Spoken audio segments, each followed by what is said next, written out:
All right, everybody, it's your boy Genius out here at the range with the Smith Wesson Shield X, okay? Now, I know a lot of people had anticipated this video because of my experience with Smith in general, not necessarily the Shield platform, but speaking to the Shield, I've never liked the Shield. It's like I said in the little short video I done on this. Finally got out to the range, got a sunny day, ain't gonna have another one for 5 or 10 more days. I said that, you know, hey, it felt like a block of soap in my hand. All of the original Shields did. I just didn't like them, okay? It wasn't that they didn't function, you know, or that they broke all the time. It wasn't none of that. I just didn't like them. And I'm entitled to not like something, okay? Just the way it felt, the way it looked. To me, looks matter too, you know? I mean, it is what it is. You've heard me say that before. I just didn't like how it looked, how it felt in my hand. I just never shot well with them. We got Amanda to shoot it a little bit today. We'll do another video getting her thoughts on it. But right now, just kind of want to go over what my thoughts are. And like I said in the short, it feels phenomenal in the hand, which is not the block of soap that I have gotten from other Shield platforms. I had the Shield Performance Center with the comp on there, just a stupid design in my opinion. The rear sight broke in half.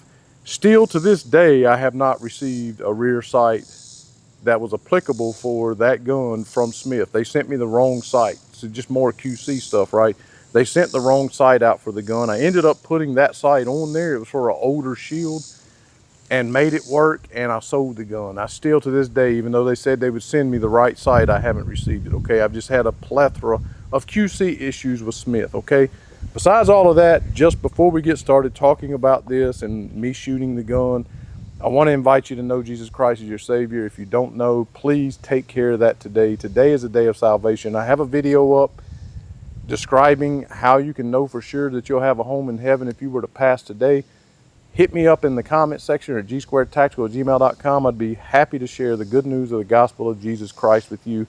You know the platforms you can support Amanda and I on over at Patreon. And also you can go to our website, click on the link in the corner of the screen. You can support us through there by buying some merchandise or making a one-time donation. Either way, Shield. I would have never believed that I would have ever bought another Shield in my life, ever.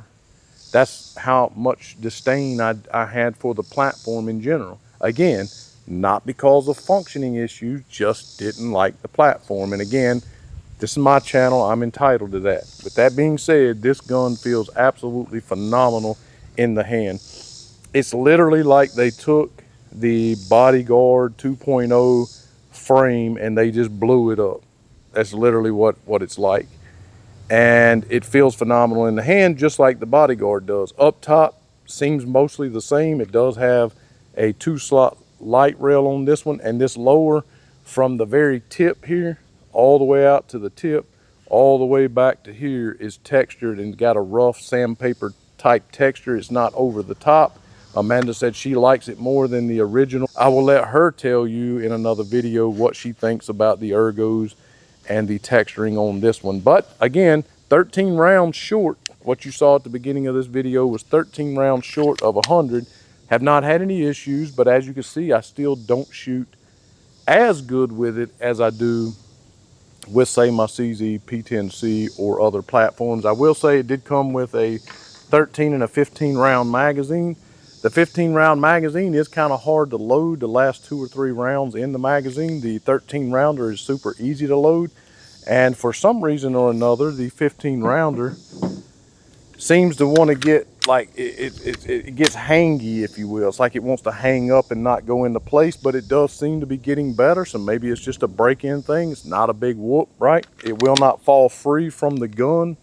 Even if I completely move my hand and I depress the mag release, it will not fall free from the gun. So I can't really get my wick flick in there. Again, just mentioning something that I experienced while I was shooting the gun. But other than that, I like the fact that it does have a little light rail up here, because I could see myself concealed carrying this, but also I could see myself just throwing this in the truck, and maybe it's at nighttime, wintertime, gets dark early, might want to have a little light on there. I like that. I like the addition of that. It does have the green night sight on the front, serrated blacked out on the rear. I have my Defender CCW mounted up here. It did flush mount. It's a little bit weird, but all of the Smiths are that way. Like the dot is mounted so much further forward on the slide than most guns, so it looks a little weird, but other than that, it seems to work out. Again, it is mostly just a shield with a different lower. The magazines from the old shield, I am to understand, will not work in here. So if you wanted to know that, from the FFL I picked it up from, said no, we did try it in the store and they would not work. Whether or not these magazines will work in the old one, I don't know about that, probably not.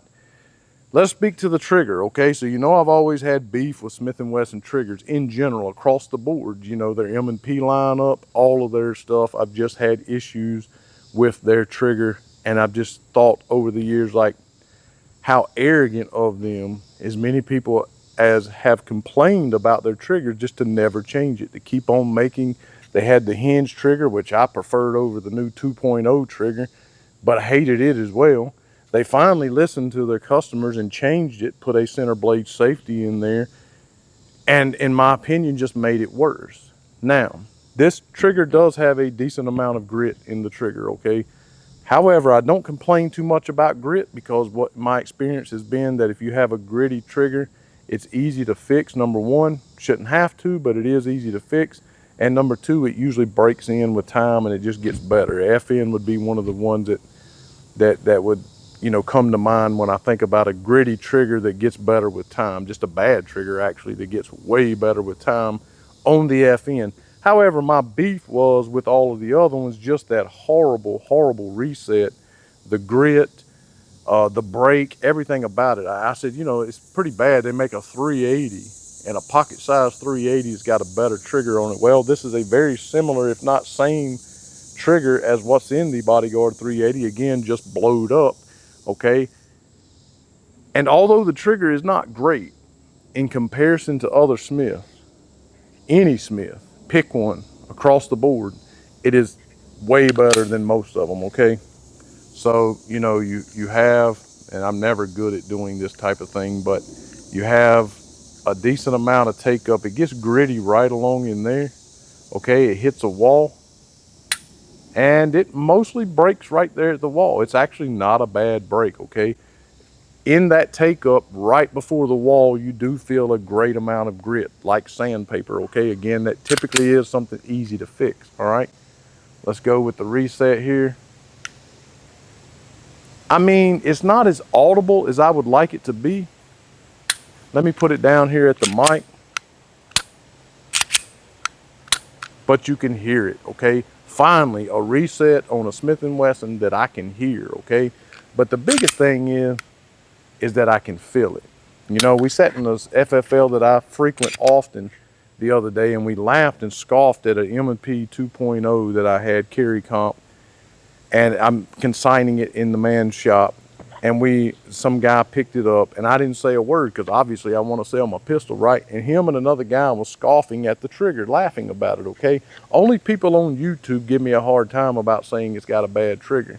When I'm out in public, everyone scoffs and laughs about the trigger in the M&P. At least it has a reset now. You can feel it, and it's a good bit more audible. It still could use some work, still could be better, but that's my thoughts on it. It does feel good in the hand, and again, functionally, I've never had issues with the Smith & Wesson Shield, okay, M&P Shield. I've never had issues functionally with them. Now, I've had a lot of things like the rear sight broke. I had one that the slide lock, something with the trigger was causing it to lock back. So I guess that would be one functional problem, but I've had every shield ever offered, including the 45, and functionally they've all been okay. However, I really couldn't shoot accurately with them. Again, block of soap in the hand, that's what it felt like to me.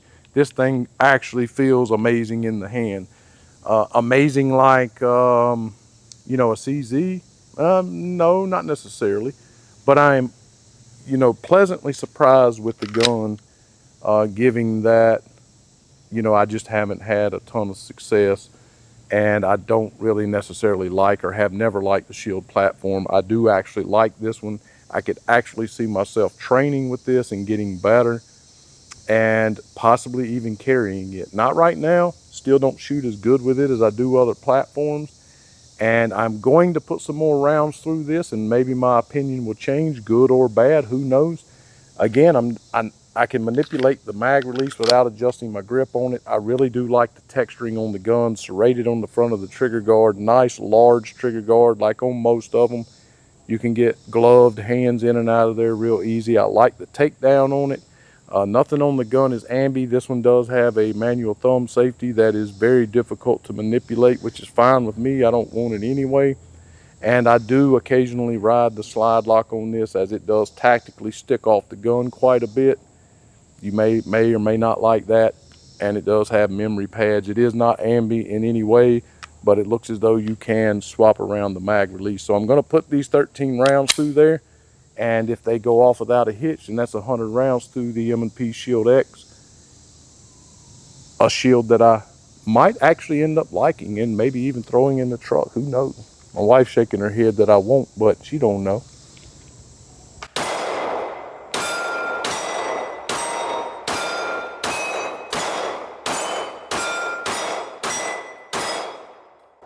I will say this.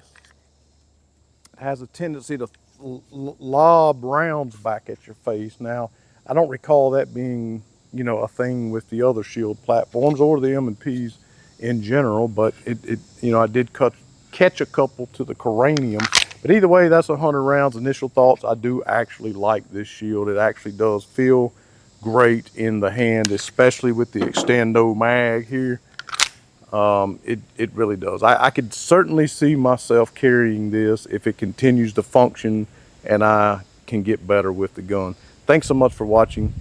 As always, to God only be the glory.